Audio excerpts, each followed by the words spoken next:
Want to speak real English from your first lesson? Sign up for your free lifetime account at EnglishClass101.com. Hi everybody, welcome back to Know Your Verbs. My name is Alicia, and in this episode, we're going to talk about the verb start. Let's get started. The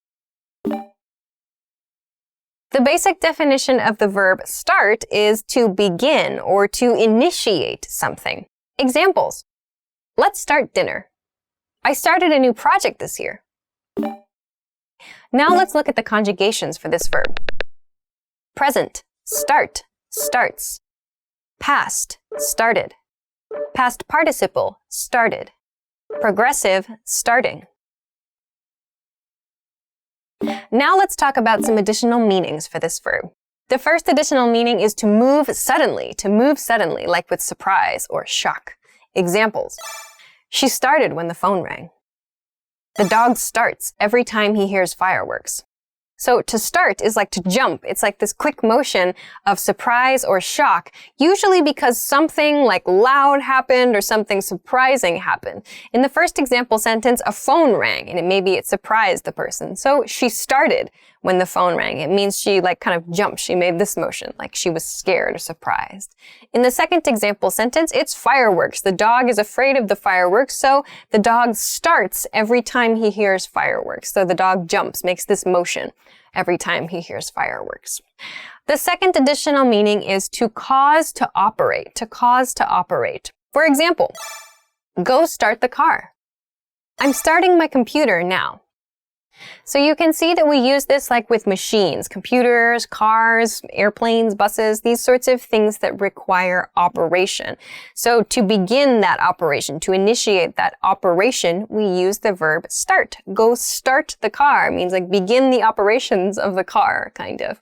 Or I'm starting my computer now means like the computer is coming on, the power is on, like it's beginning all of its operating processes. So to cause to operate is another meaning of start. The third meaning is to begin something with a person or thing. This means like an activity of some kind. Let's look at some examples. Let's start the meeting with sales. I want to start the conference with our keynote speaker.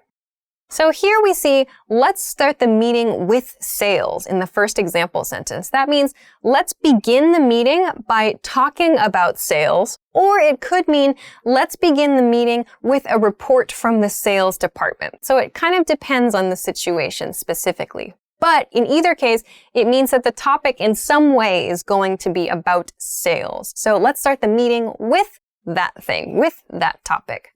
In the second example sentence, it's a specific person. So let's start the conference with the keynote speaker. Means the keynote speaker will be the person who begins. The first activity in the conference is the keynote speaker. We are beginning the conference with that keynote speaker's speech, presumably. So, third meaning. Okay.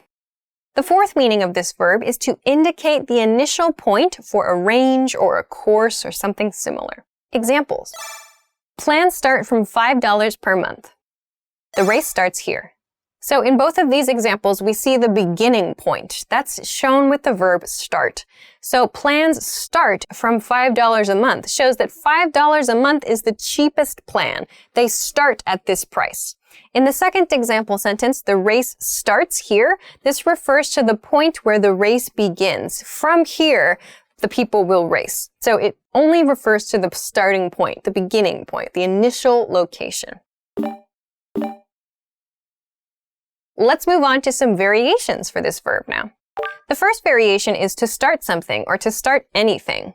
This means to make trouble, Examples. Are you trying to start something? Keep your mouth shut and don't start anything.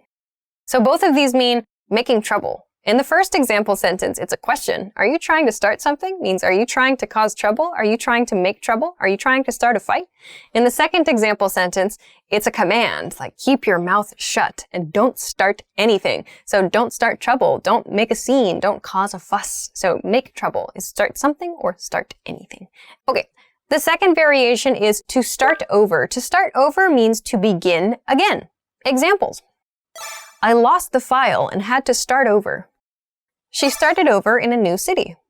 So these just mean to begin again from zero. So in the first example sentence, maybe all of us have had this experience. You delete a file or there's some mistake with the file, it disappears, and you have to start over. You have to begin again from zero. In the second example sentence, it's about starting over in a new city. So in other words, beginning a new life in a new city. We use start over to refer to that experience. Okay, so I hope that you got some new ways to use the verb start from this video. Of course, if you have any questions or comments, or if you want to try to make an example sentence, please feel free to do so in the comment section of this video. Don't forget to give us a thumbs up, subscribe to the channel, and check us out at EnglishClass101.com for other English study tools.